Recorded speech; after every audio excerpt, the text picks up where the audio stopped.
The Night Files, a crossover parody.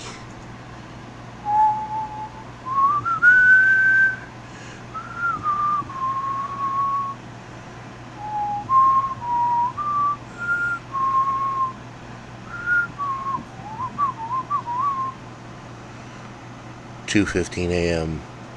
The newsroom, Independent Journal Press. A casual observer would be forgiven for thinking the place was empty. Most of the desks were neatly cleared, computers off, drawers locked, and chairs tucked in. The editor's office was dark as well. The only difference was the desk of one Darren Woodcheck, piled high with notebooks, library books, printouts, and takeout menus. Still, nothing out of the ordinary, unless one was to look closer and notice a beat-up old hat hanging on the wall, a head of brown hair peeking barely over the tops of the piles, accompanied with the occasional clack of a keyboard and the sound of someone seemingly muttering to themselves. Darren was neck-deep in his latest case, the glow of the computer and the feeble light from his desk lamp the only illumination. Old news reports, liberated police files, and his own notes lay around him like some kind of half-prepared ritual. A recorder that was almost as old as he was propped on a coffee mug that hadn't seen a full wash in at least a year, leaving tree-like age rings inside. Darren glared at the screen, then at the written notes as though they were all out working against him. Finally, he turned his chair to face the window.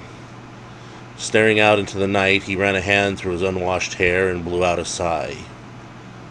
"The problem is," he said with the tone of one continuing conversation, his recorder listening alertly, "that it just doesn't add up." He drummed a hand on the chair's armrest.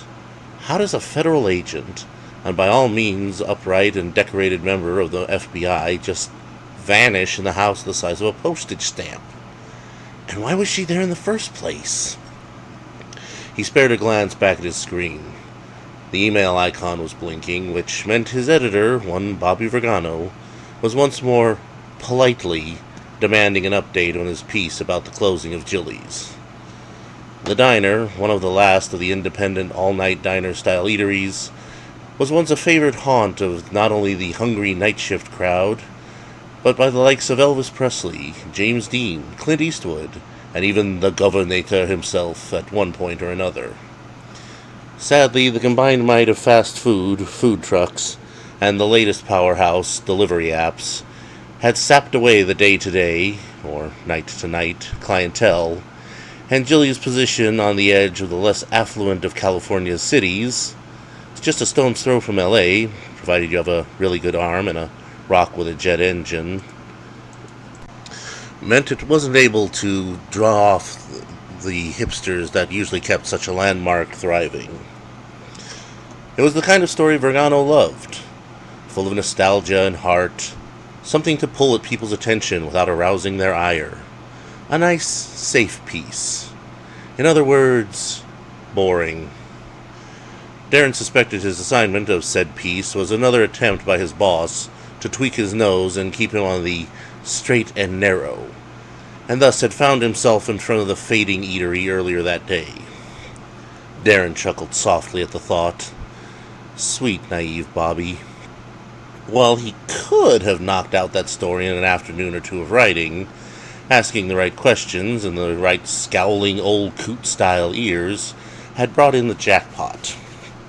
An old-timer with a faulty hearing aid, and, by result, a volume problem, had shouted about it being a shame, barked about how he'd always loved their meatloaf and mashed turnips, and was well on his way to foghorning his own autobiography in regards to Jilly's, when this nugget of curiosity gold gleamed in the river of tirade. Of course, that was back in '87 when folks started leaving the haunted houses up there for L.A. Oh, you never get me down to L.A., no, sir, that's for dang sure. I'm sorry, Darren finally dared interrupt, wondering if his ears were bleeding. But did you say haunted houses? As in plural? Shoot, sonny, just up there on that ridge. Whole place is a damn nest of supernatural gewgaws and paranormal hoo-ha. You don't say. Somewhere, Bobby Vergano felt a chill. Naturally, Darren found himself taking his old beat-up car up the slightly winding road to the haunted neighborhood. Peering through his windshield, his first impression was slight disappointment. A few rows of bungalow houses lined the cracked and barely patched road. Overgrown grass and the odd wild plant made up the yards, which were beginning to encroach on the concrete sidewalks. Each house looked remarkably like the one next to it, save for one or two little touches the owners had added in an attempt to identify their own and not wander into a neighbor's home unannounced. A feat that he could only assume impossible in the dark or under the influence of alcohol. Most of the buildings appeared abandoned, rusted for sale signs battling to stay above the vegetation in several yards, the darkened windows behind them watching him pass like Dickens' orphans pleading for adoption. Not exactly haunted so much as abandoned. No, wait. There were people here. He pulled his old rust bucket in behind the sleek black four-door parked in front of one of the less run-down-looking houses. A quick perusal showed nothing too interesting, except that the plates were federal. Interesting. He snapped a quick picture of the plates and the car before considering the house. The grass/weed combo was better trimmed, and the paint on the doors and windows looked weathered, but not peeling. It wasn't clear if the house belonged to the car's owner or not, so Darren decided to err on the side of caution and try the very run-down-looking bungalow next door. Getting past the lawn was akin to getting through the African grasslands, complete with that feeling that things are moving just outside his view. He nearly tripped over the front step, but caught himself before he could headbutt the front door. A quick glance around, and he reached for the handle. He'd barely touched it when a voice packed with authority barked, "Freeze! Step away from the door and keep your hands where I can see them." His shoulders slumped, and his hands slowly lifted into the air. He hadn't even done anything yet, for pity's sake. It couldn't have taken him more than 5 minutes to go from his car to the door, yet somehow in that time the street had become filled with police cars. Red and blue lights flashed, radios squawked like startled birds, and Darren found himself leaning on a squad car as a uniform took his information with all the gentle grace of a waterboarding. Name? Darren Woodcheck. Occupation? Reporter, IJP. What did you call me? What? No. Independent Journal Press, IJP. Oh, never heard of it. Yeah, not surprised. So what were you doing here, Mr. Woodchuck? Woodcheck. And I was simply admiring the architecture. You don't see old places like this very often. Sir, this looks like any number of neighborhoods.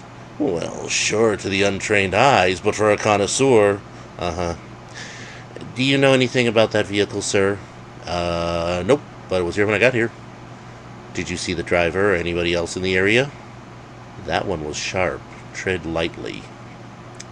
Can't say that I did. Figured they might be in the house.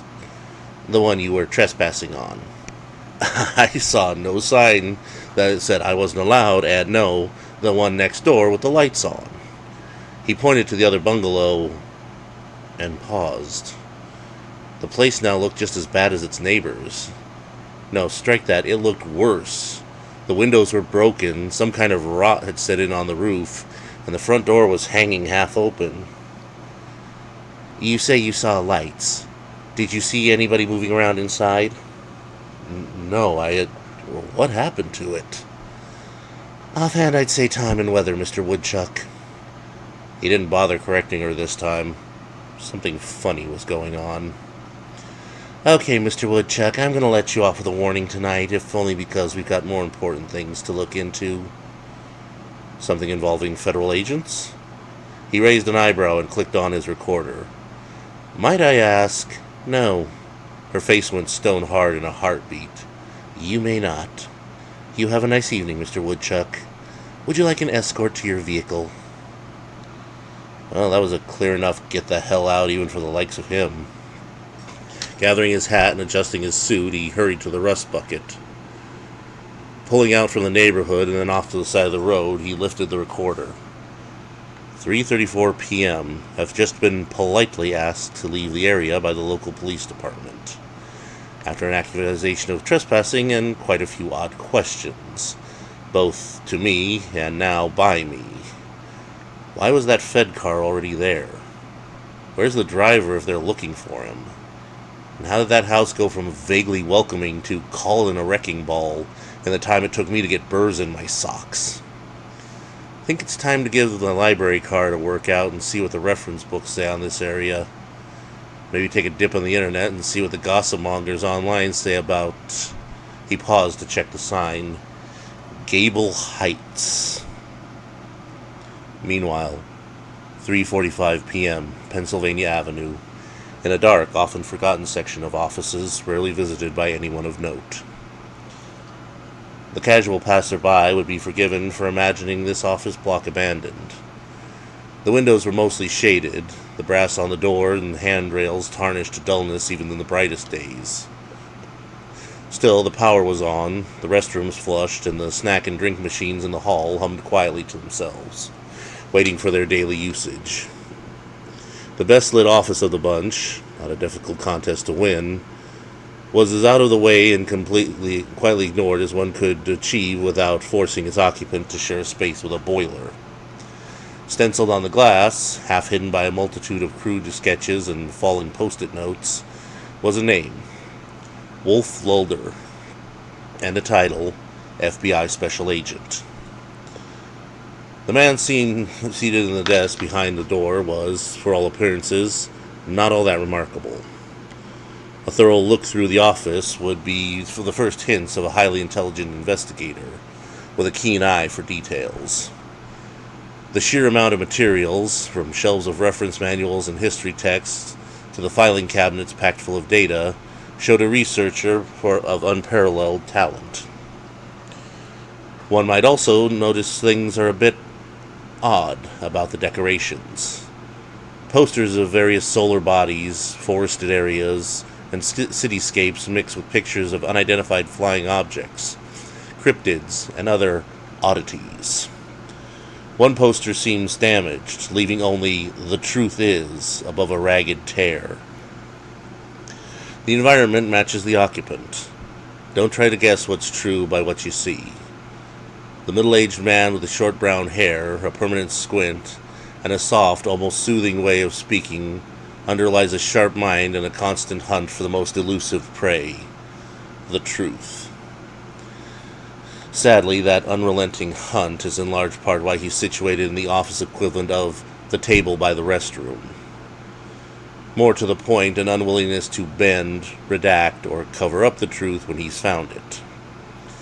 Labeled as strange, uncooperative, and in less kind terms, kooky, his presence at a scene is often met with snorts of suppressed laughter and or rolled eyes.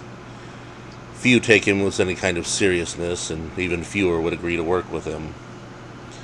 Save one person. FBI Special Agent Jane Tully, M.D. Educated, well-spoken, calm, pragmatic.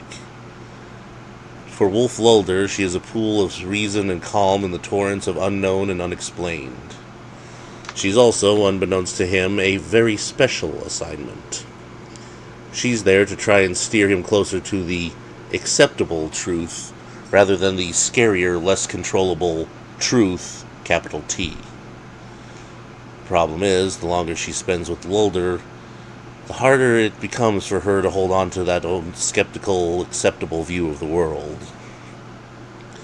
Today, though, as the red-headed special agent click-clacks her sensible shoes down the hall to the offices that she and her partner share, she's almost certain she's found the perfect case.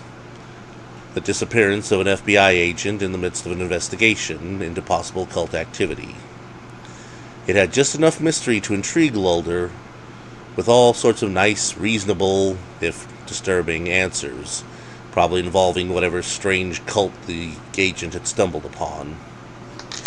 She knocked and waited until the expected monotone "come in" mumbles its way through the door. The office was pretty much as she left it when she went to check in with her superiors. Welder's superiors as well, though he'd never used that term, and see what was waiting for their assignment folder. The windows were open and clean enough to leave some light in, enough for the struggling plants in the windowsills anyway. The main office, where they did most of their work, was divided almost perfectly at the center. One side showing discarded papers, empty coffee cups, and various reference books for things like Lights in the Sky, Recorded UFO Encounters, and Crypts to Cryptids, a compendium of unknown and unexplained creatures, most recent edition. Signs of a man who worked late trying to put a name to the bumps in the night, while the other was, if not pristine, at least cleaner. Medical journals and books on history and accepted facts stacked neatly, a ceramic coffee mug clean and awaiting the next pour, and any discarded ideas and writings were in their place in the wastebasket. The connecting factor to the whole room was a collection of file cabinets that lined the back wall, a shared history of mystery, a pursuit of, if not agreed upon definition of, the truth from both of them. They simply called them their cases. The rest of the bureau called them the Y files. How was lunch? Welder looked up from the book he'd been perusing, a nearby notebook open beside, with question marks, circled words, and thick underlines visible from a distance. If he'd eaten anything today, there was no sign of it here. Tully shrugged one shoulder as she moved to her desk. Not bad. Cafeteria ran out of pot roast just as I got in line. Ended up with the pot pie du jour. She gave a small shudder. If you ever wanted to investigate that phenomena, I'd be right behind you. Some things defy all explanation, paranormal or otherwise, Welder chuckled. Though I promise, if you mutate to a mystery meat being, I'll be sure to honor you. I'm touched. She dropped the folder on his desk. Got a hot one straight from the front office. Missing agents, suspected cult activity, should be right up our alley. Aw, you said our alley. Well, someone has to keep you from just declaring it's lizard people. No, this sounds much more like a mole people problem. He opened the folder and gave it a once-over while Tully settled in, waiting for his initial reaction. Special Agents Helena Briggs and Vince Ragachoff assigned to investigate possible human trafficking and or murders with potential cult connections based on the reports of local police and eyewitnesses. Welder flipped the page, his eyebrow rising. During the investigation, Agent Briggs, he blinked, vanished without a trace. He looked up to Tully, whose smile was pure, see, told ya. Agent Ragachoff claims to have seen and heard nothing unusual. Local eyewitness claims the same. Hang on. He flipped a few pages over. The eyewitness is a reporter? Yeah, Darren Woodcheck. She leaned over his shoulder to read. Independent Journal Press. Sounds like a small outfit. Well, that should make it easier to get in contact with. Welder chuckled, doing a quick search to find IJP's website. Oh, there we go. Hello, Mr. Woodcheck. Wow. Someone needs to take that man clothing shopping. I don't know. I kind of like it. Got a real, I don't care, I'm comfy vibe. He grinned, reaching for the phone. Let's see if we can't arrange a meeting with our new friend. 2:30 a.m. The newsroom, Independent Journal Press. Darren had spent the rest of the day in what he'd consider his standard routine. Gathering information, interviewing potential sources, and generally avoiding Bobby Vergano and his assigned story like the plague. He always felt a twinge of guilt on those last two. He could probably bang out some folksy maudlin goodbye to that old diner, make Vergano happy, and then get back to investigating this federal disappearance. But that had only encouraged Bobby's unhealthy expecting things of him habit. Tough love, that's what it was. Like the chili dog he'd had for dinner. Oof. Stomach obsessed aside, the real story was starting to have a bit of the old chills to it. Gable Heights, working-class neighborhood built back in the post-war housing boom, and for a few years everything seemed hunky-dory.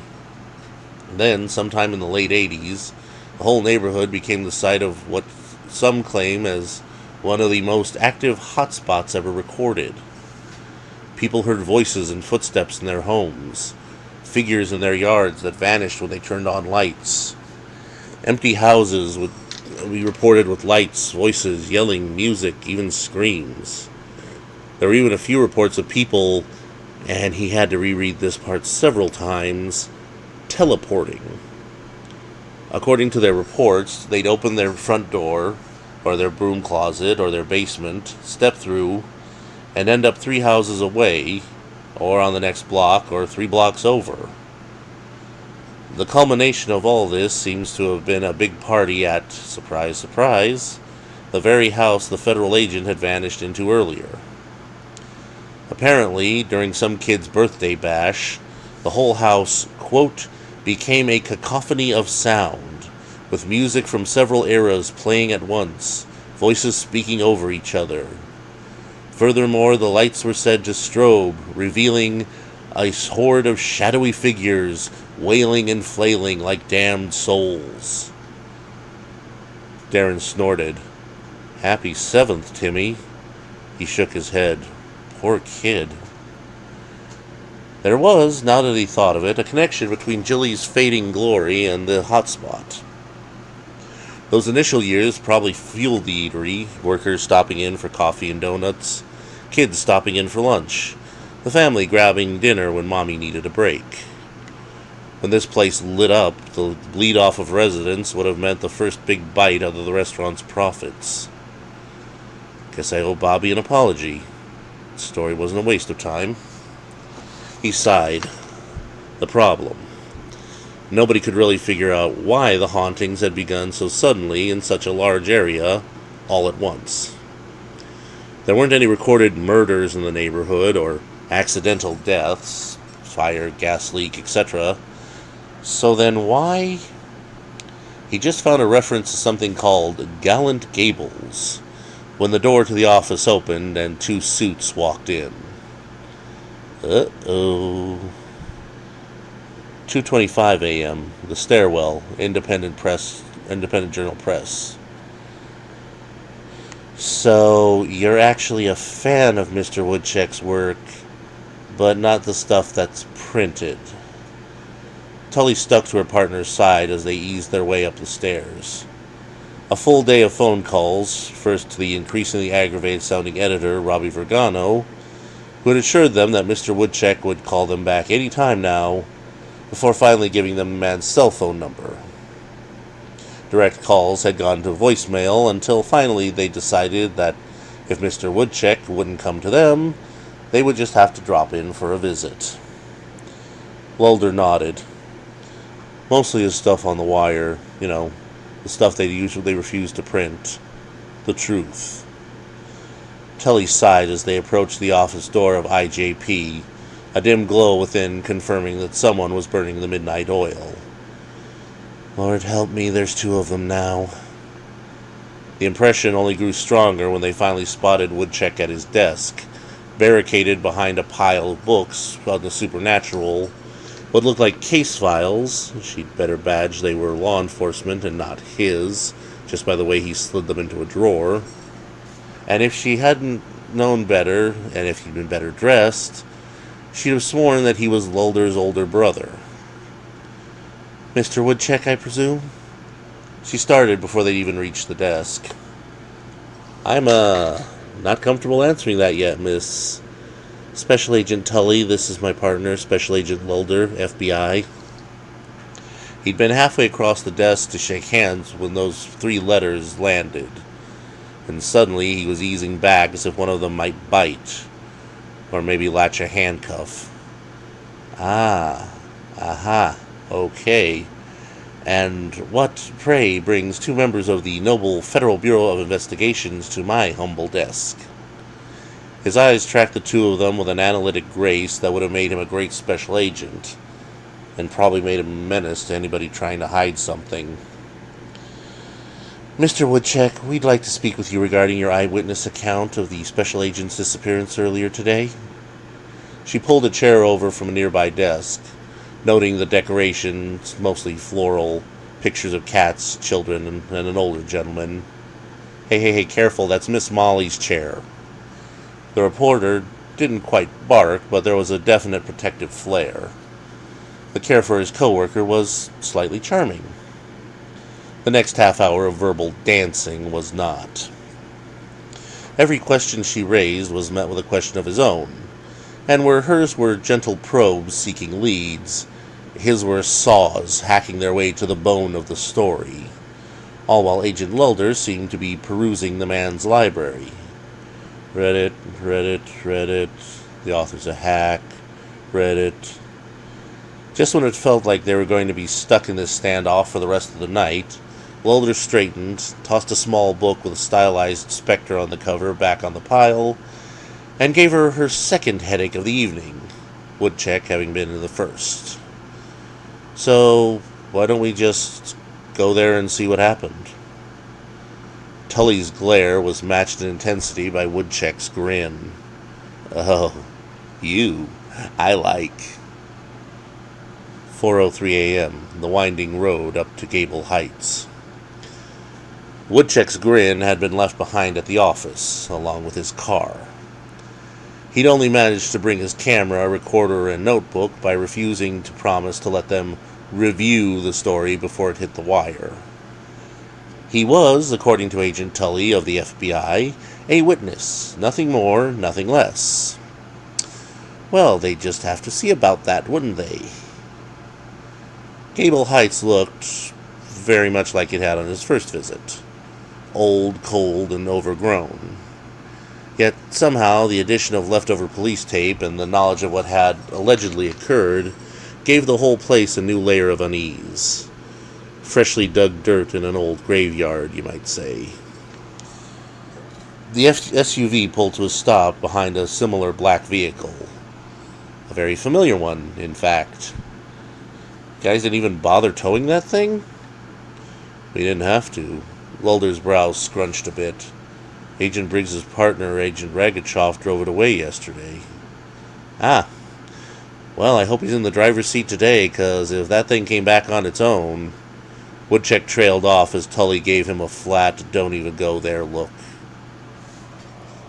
Thankfully, as the special agents and their witness/brave reporter climbed out of their vehicle, the driver's door of the other SUV opened, and a large man with a close-clipped black haircut and a scowl that could be felt even through his FBI-issued dark sunglasses slid out.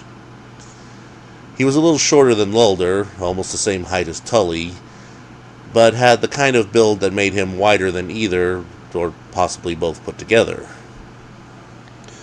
Well, this is a nice surprise, Agent Lulder spoke first, a casual tone that somehow managed to be slightly accusatory. Didn't expect to see you on duty, Vince. Agent Lulder, Agent Tully. The tone was one Woodchuck recognized well. Acknowledge who you are, and get ready to offer as little explanation as possible to why you are where you are. He'd used it countless times himself. Agent Ragachoff, Tully stepped up. We were under the impression you were on leave, pending investigation of the disappearance of your partner. They said something about that. Even with the shades, you could tell he was looking at a spot somewhere over Lulder's shoulder, a.k.a. anywhere but in their eyes. I declined. Tully's eyes swept over the rumpled suit, the crumbs on his pants, and the eye bags that not even his shades could hide. I see. Boy, it was impressive how she fit "you're lying to me and I don't appreciate it one bit" into 2 words. Woodchuck let them talk while he snapped a few pictures of the bungalow in question. It looked just like it had when he last seen it, he'd been sent off the day before. Rotten weather had stripped away paint, shingles, and wood. Broken glass stuck out of the window panes at odd angles, and the front door looked like someone had either tried to rip it outward or had successfully rammed their way through from the inside, leaving it hanging haphazardly on its remaining hinges. Agent Ragachoff's brows furrowed further. "You brought a reporter?" This is Mr. Darren Woodcheck. He's the closest thing we have to an eyewitness of yesterday's events. Well, besides you. Kind of makes this a serendipitous meeting, wouldn't you say?" Agent Ragachoff's jaw tightened slightly. "What happened yesterday, Agent Ragachoff?" Tully took a position next to her partner. "You two came here to investigate possible cult activity. Your partner vanishes, leaving you unscathed and with no better explanation than..." She snapped open the folder and read, with a touch of disdain, quote, "I don't know what happened. 1 minute she was there, then she was gone," unquote. She gave the other agent a look so flat you could hear it slap. Ragachoff stood stock still, his jaw working minutely, then finally deflated. What was I supposed to say? I had to take a leak. Briggs says she's going to go poke her head in the door real quick till I catch up. I'm watering the grass behind those trees. I hear Briggs call me. Before I can even zip up, bam! He waved a hand at the derelict-looking home. The place is dark and empty as a pit. No sign of Helena, no sign of anyone that has been there for the last decade. And you didn't see or hear Mr. Woodcheck's arrival? I was kind of busy the whole time, yeah? He's drifting swiftly into sulking because it's not my fault territory. Woodcheck shook his head softly, glancing from the pictures in his camera. That was an interview he was glad to be on neither side of. Neither the griller or the grilled beef. He lifted the camera for another shot of the bungalow and stopped dead. He lowered it, checked the last 3 photos in quick succession, looked back at the house, and felt the hairs on the back of his neck stand up like rank-and-file soldiers on inspection. Agents? Special Agent Tully was not amused, and her expression pressed on the other agent's attempt to ignore it. So, you let your partner enter an uncleared residence by herself? Agents? Woodcheck's voice was soft, barely heard over her indignation, Lulder's raised eyebrow, or Ragachoff's defiant scowl. I didn't let her do anything. Agent Ragachoff scowled. The place looked empty, door open, window blinds open. I wasn't more than a minute, maybe 2, and I would have been right beside her. Agents? The reporter's voice was a little stronger now. But you weren't there with her, Lulder pointed out. You thought it was okay to let her go in by herself with reports of possible cult activity in the area? Hey, I told her to wait, but she couldn't be bothered to give me a few minutes to myself. Because you were on duty, Agent Ragachoff. Tully sounded somewhere between exasperated and disgusted. If you needed a rest stop, you should have taken care of it before coming here. Or maybe, I don't know, you could have had the bladder control of an 8-year-old. Tempers were flaring, and it probably would have gotten ugly in a minute if not for... Agents! Could I possibly ask you to step over here a moment? Woodcheck's voice came from the other side of the vehicles, and carried the aggravation of a father who'd called you 3 times already. Lulder did not envy that man, given the way his partner's lips thinned into a hard line. If there was anything she hated, it was being interrupted during an interview. She let her lead the way, Ragachoff behind her, and he took up the rear. Agent Tully was speaking before she even saw the man. Mr. Woodcheck, while I appreciate your cooperation in accompanying us here, I am going to have to ask you to respect that you're a... She trailed off. Lulder almost ran into Agent Ragachoff's back as the man seemed frozen, jaw hanging open. He edged around to join Tully and Woodchuck, and felt his own eyebrows hit his hairline. The rotted bungalow, well, it wasn't gone, but it looked newly built. The wood on the door and the trim gleamed with lacquer. The glass in the window was clean and clear, and you could practically smell the fresh paint. Light streamed from inside and through the half-open door. If you strained your ears, you could even swear there was music coming from the inside. Woodchuck wordlessly held out his camera to the agents. The display showed a time-stamped picture of no more than 5 minutes prior, and the dilapidated wreck the house used to be. How? The question was unspoken, yet hung over 4 heads like fog over a wetland. Agent Tully drew her sidearm. Agent Lulder followed suit. "Mr. Woodchuck, we appreciate your help thus far, but I'd like to respectfully request that you wait in the car. Agent Ragachoff, if you'd be so kind as to leave the scene, we'll call you later to resume our interview. Agent Lulder, I'll take point." She started up the walkway to the front door, Lulder giving the other 2 men a nod before following suit. Special Agent Vince Ragachoff and Darren Woodchuck, reporter for the IJP, exchanged a look. Without saying a single word, they came to an agreement. I won't stop you, you don't try to stop me. They waited just long enough for the other agents to reach the front door before following suit, drawing sidearm and recorder respectfully. 4:30 a.m., number 18, Gable Heights.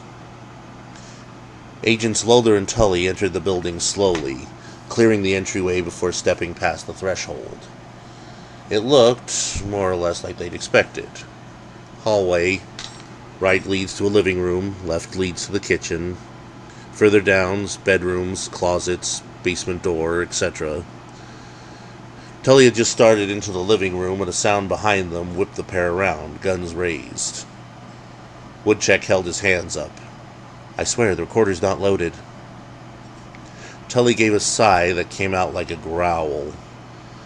"Mr. Woodchuck, I thought I told you to stay in the car."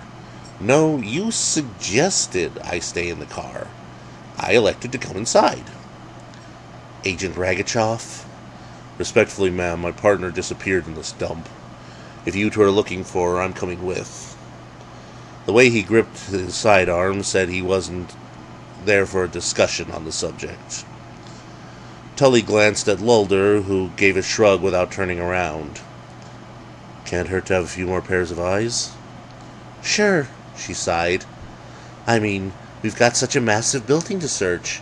Maybe we should call in some search dogs while we're at it." Sarcasm is so unbecoming in a lady. 4 figures froze. "Lulder?" "Not me." "Mr. Woodchuck?" "Agent Ragachoff?" "Nope." As the 4 of them let it sink in that there was a 5th voice, the front door slammed shut with a thunderous echo that didn't match its design. An intense, bone-gnawing cold followed, an arctic wind filled with time long gone and souls long past, the kind of wind that forced your eyes closed for fear it would take them with it in its passage. It died away quickly, though for a moment the silence was left in its wake. Slowly they opened their eyes, and kept opening them. Agent Lulder was the first to find his voice. "I don't think we're in San Bernardino anymore." "Well put," Woodchuck whispered, bringing his camera up and shaking hands. They weren't in the entry hall of a little bungalow of stucco and linoleum held together by cheap wallpaper.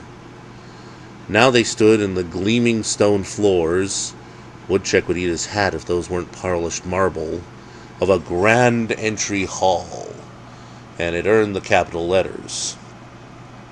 Besides a floor that probably cost more per tile than most monthly rents, the walls were paneled in a dark wood that gleamed like they'd been polished moments before, as did the lighter, fawn-colored wood of the sweeping grand staircase.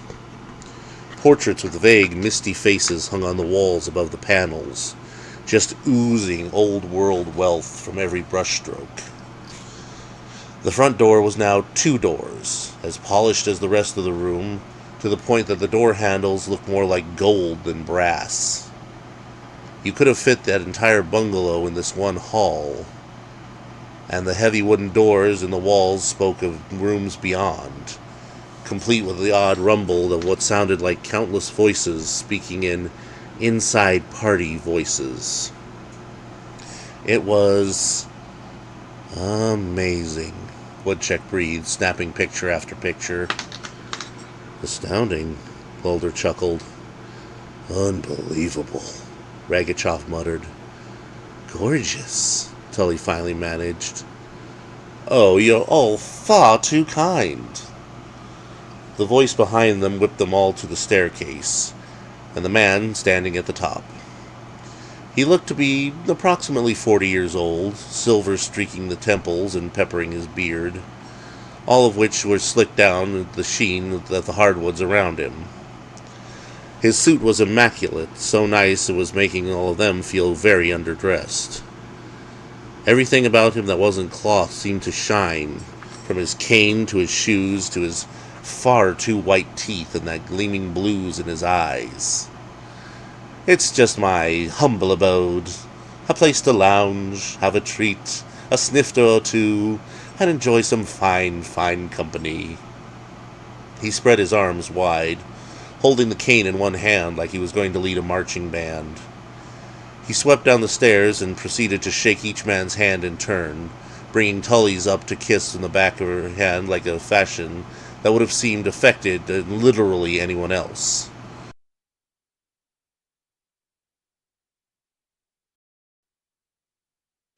When he did it, it actually left Tully a little flushed. So good to see you all. Let me introduce myself. Hiram T. Pendragon. Lovely to meet you all. Simply lovely. He straightened and positively beamed at them like they were long-lost friends come to call. Yes, I'm Special Agent Tully, FBI. She struggled to get a hold of the situation. This is my partner, Agent Mulder. I love the decor. Early Baroque?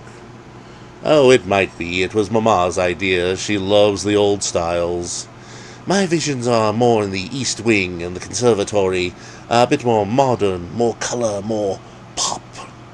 His fingers flexed outward, and for just a moment they could all hear a popping sound in the distance.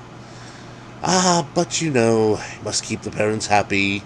Old wood and chamber music for Mama, stuffy old mounted heads and scotch for Papa, and all the rest of us can just enjoy as we please. Tully blinked. Right.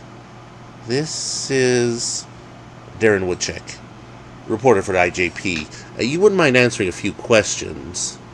The man laughed, a sound that was musical, yet kind of haunting.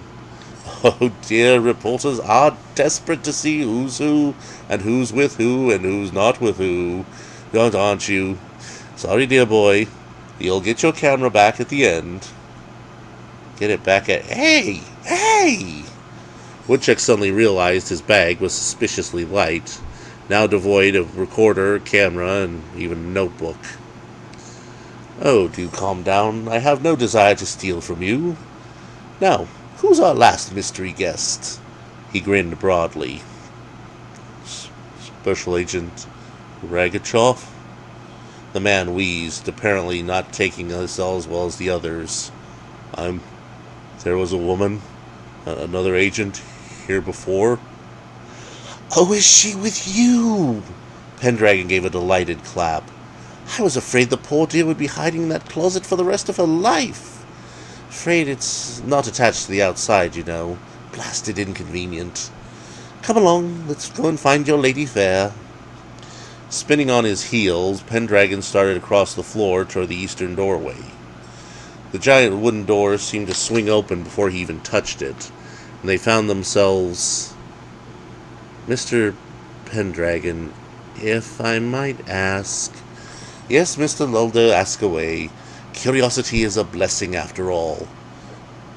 Where are we? His voice could barely be heard above the music. Or musics? It felt like several different bands were playing all at once, yet each could be distinctly heard. Oh, my dear fellow, how terrible of me! My esteemed guests, welcome to Gallant Gables! The room existed. They could feel the floor, see the windows, through which the view was not bungalows or skyscrapers in any distance. They could even feel the breeze as the guests walked by or danced past them. The smell of it somehow mixed countless types of cigars and cigarettes, a myriad of drinks and foods, colognes and perfumes, and yet somehow it wasn't overwhelming or suffocating. The other guests were dressed, honestly, if you could think of a fashion from anywhere between the settling of California to World War II, it was probably there. Flappers and farmhands danced with WAC members and wannabe Fred Astaire's. The strange part was, the closer they were, the more solid they seemed, and when they drew further away, they almost seemed to fade. Don't try to ponder it too hard, Mr. Woodchuck, agents, Pendragon chuckled. You'll cross your eyes and bleed your noses and never get any closer to understanding. I do wish we could have held out a few more decades. Those flower children and disco kings sound simply fascinating. Colors, the patterns, the music. He sighed as they kept walking, passing out of a door into a veranda. Oh. Wow. Mulder had to double back and gently encourage Ragachoff to keep walking. They were now looking out over a garden that stretched past the horizon and looked over a very, very distant cityscape. Don't focus on it, just keep moving. This can't be real, Wolf. I know, just let's find your partner and we'll leave. The next room was a kitchen that would have put a 5-star gourmet restaurant to shame. But somehow, even though the fires were roaring and various meats, vegetables, and other culinary delights were being prepared, the whole place was slightly chilled, and the cooking smell was distant, with a faint tinge of something off. Ah, yes. I wondered how long it would take such an astute guest to notice. Pendragon's smile was slightly sad. We have a short way to go yet, but, for being so polite in your inquiries and disbeliefs, I'd like to tell you all a story. They focus on him, noting the extra gray in his hair and beard, and how his suit seemed more worried. Gallant Gables was built by my grandfather way back in the day, when all those fellows were rushing about looking for gold. Grandfather struck it rich, though, in breeding mules and selling supplies at a slight markup. He married my grandmama, put that money into a burgeoning stock market, and pulled it out at the first sign of collapse, and managed to build a mansion in a time when most folks were struggling for basics, which he was happy to provide, I would like to point out. That chill was creeping up again, and the bright lights of the chandeliers and sconces were beginning to flicker, the wallpaper gaining stains, and the wood losing polish. People, guests and servants alike, were beginning to look sallow-skinned and hollow-eyed, clothing slowly becoming more rag-like. Oh, he held some grand parties in this old girl. We had actors, singers, politicians, soldiers, sailors, artists, even an outlaw or two.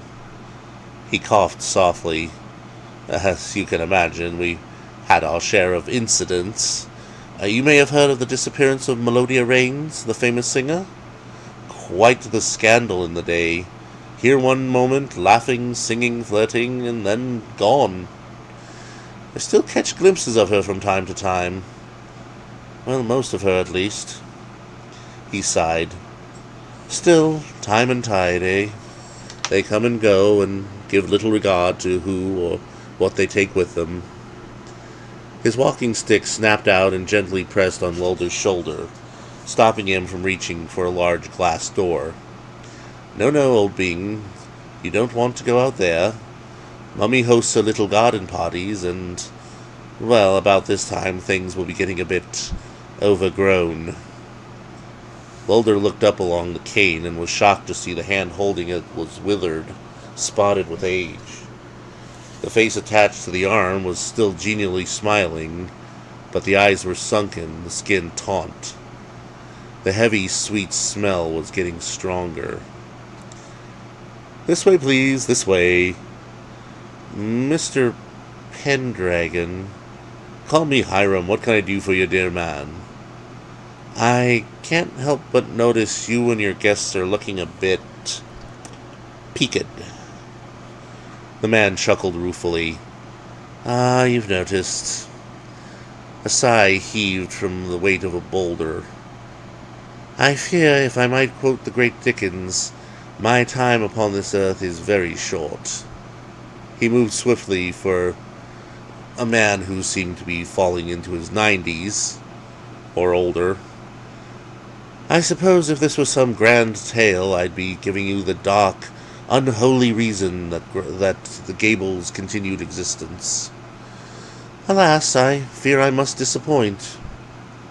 The agents and reporter all stared at their now near skeletal host. "You'll find no cults here, no grand deals with devils or blasphemies against heaven. While, yes, we've had our share of deaths, they were mostly drunken accidents, the occasional crime of passion, all long solved, mind you." He smiled softly.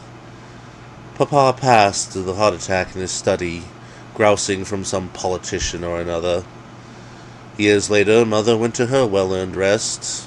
Her heart wasn't much better, and they were both well into their golden years. I have no siblings to speak of, nor did my parents keep ties with their distant relations." They pass into another foyer and hurry past what sounds like another kitchen, full of clinking plates and voices calling, though the smell was far less pleasant than the last one. "So, you have no explanation for all of this?" Tully gave a wave that meant to encompass the manor and everything in it. "Just existing? Apparently out of time, or space, or life?" Lulder put in quietly, giving a polite nod to a passing skeleton in a maid's outfit. Woodchuck wasn't sure, but he'd swear he saw the walking corpse giggle as she, hurried away. The four living almost crashed into Horatio Pendragon as he leaned his bony frame on his cane, his suit still somehow immaculate and fitted. "Perhaps," he said dreamily, "perhaps in course of time, space, and indeed life, there are things that wish to exist. Perhaps they wish to live, and laugh, and dance, to wine and dine, if even just for one more night. And maybe, if that wish, that desire, is strong enough, fervent enough, deep enough." The skull turned, and they could see the flickering spectral face overlaying the skeleton's rictus grin. "Perhaps that's explanation enough." With a slight grin, he snatched up his cane and rapped on the door near them. "Agent Briggs." His voice is now soft, cooing. "Go away! I will shoot!" The female voice behind the door cracked with terror. Mr. Pendragon looked back at the others. "She's a bit twitchy, I'm afraid. Been here too long, and besides, she poked her head in where Father is hosting his so-called party." He glared at the pair of doors across from them. "I fear he and his companions are a bit of an old boys' stag party, and the presence of a pretty woman—" He shook his skull. I assure you she is untouched and unharmed, though I think some time off would do her wonders." He carefully turned the knob and opened the closet door. Helena Briggs, FBI special agent, was pressed back against the wall of the closet as hard as she could, her black hair fallen over her face. She seemed to be trying to compact herself into a tiny ball, shaking almost from head to toe. Well, except for her sidearm, which was held dead steady, pointed right in front of her, ready to take out anything that came through that door. "Hello, my dear. Remember I told you someone would come for you? Well, they're here." He stepped aside, quite unbothered by how the barrel of the pistol tracked him. Special Agent Ragachoff peered around the corner. "Briggsy, you okay?" Her answer was unintelligible, something between a sob and a squeak. And suddenly she was on her feet and hugging her partner like a lifeline. Ragachoff was stunned, then clung to her like he was afraid someone would try to drag her away from him. Mulder and Tully smiled softly at the reunion. Even Woodchuck couldn't help but feel a little warm and fuzzy inside. "Oh, bravo!" Pendragon beamed. "Good show all around." He paused as something chimed in his coat pocket. Fishing out a silver chain, he snapped open an engraved pocket watch. "Oh dear, I wish I had time to show you all around more, but I fear if we don't get you out the front door, you might be staying with us until the Gables decides to show up again." He snapped the watch shut and tapped the marble floor with his cane. "Come along now, come along. Swifter than horses." He started down the hallway again, and now 5 living souls took one look at each other and all but sprinted after him, Woodchuck holding his hat to his head as he jogged after. The specter of Pendragon was surprisingly fast. They barely kept him in sight as he whipped down hallways and around corners, sometimes only figuring out his path by the tap-tap-tap of his cane. All at once they found themselves back in the grand entry hall, or what was left of it. The polished hardwoods were rotted. One of the staircases had caved in. The floor was cracked and pocked with age, and the very air seemed to speak of decay and disrepair. The distant music and chatter of before now sounded discordant and wailing, like several funerals occurring at the same time and place. The figure standing by the doors was barely recognizable. Hiram Pendragon was now little more than a flickering soul, barely holding on to this plane of existence. He smiled sadly as they drew near the doors. "Thank you for visiting, my friends." His voice was still filled with good cheer, but it sounded a little like it was coming through an old speaker. "As your host, it's my duty to show you the way out, and my pleasure to wish you a good evening."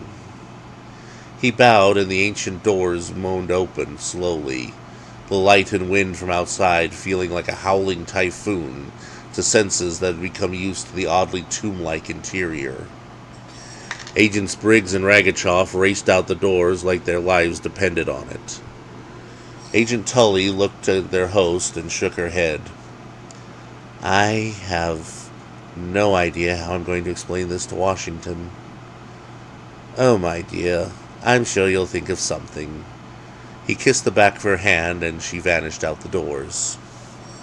Mulder paused and held out a hand. "I gotta say, it's been a unique privilege." "Likewise, my good sir, likewise. Keep up the faith, my dear Agent Mulder. You do remember what they say about the truth." Pendragon winked, and the agent chuckled, following his partner.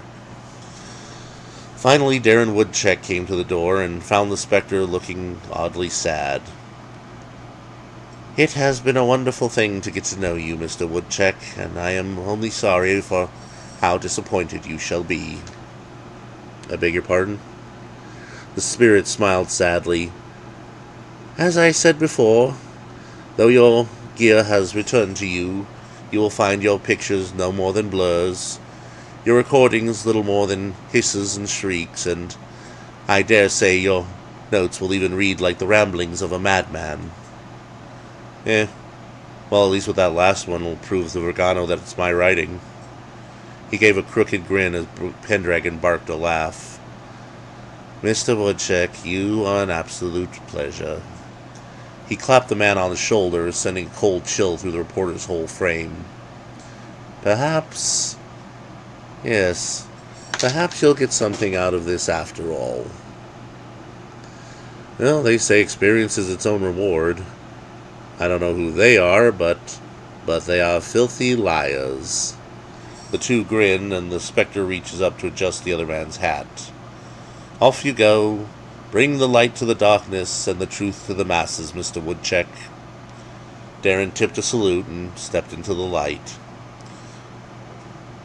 Fresh air. That was the first thing Woodchuck noticed. Then the sounds of crickets, the distant whine of traffic, and the sound of 4 FBI agents trying to wrap their heads around whatever the hell all that just was. And they kept reaching for me, and they were calling me all these horrid names, and I ran. I just ran into that closet and shot at anything that tried to get in. Briggs was all but sobbing her story to Ragachoff, both of them seated in the deeply uncut grass. Hallucinations, brought on by a rare strain of black mold or insulation contamination, Tully was saying, obviously more to herself than to Lulder, who took his eyes off her to wink at the reporter. Woodchuck came closer, watching as the female agent paced a little, murmuring to herself about dates and case files, hallucinations brought on by fungi or power lines, and so forth. It's her way of coping, Lulder whispered, when it all gets too much for her out there. Ah, Woodchuck nodded slowly. So, you all gonna be alright? Not our first rodeo, Mr. Woodchuck, Lulder grinned, though we do appreciate your help. Oh, what little help I was, he sighed. I suppose you want a statement for all of this? Well, either we could take you to our LA office and spend the next few hours going over everything we did or didn't see in the last... He checked his watch. Hour? The pair of them stared at the wrist as if that watch was lying to them. It had felt like hours, if not days. Or you can say no comment. The special agent found his voice again. And we'll drop you off at your office and go our separate ways. Well then, Special Agent Lulder of the FBI, it's my great pleasure, as a member of the Free Press, to say no comment, and to wish you all a fine evening. Woodchuck tipped his hat, and something fell out from under it, landing at his feet. The two of them stared at the silvery object before Woodchuck knelt and snatched it up. Lulder winked. Have a nice evening, Mr. Woodchuck. 6:30 a.m. The offices of the Independent Journal-Press. Darren Woodchuck leaned back in his office chair and stared at the glowing screen of his computer.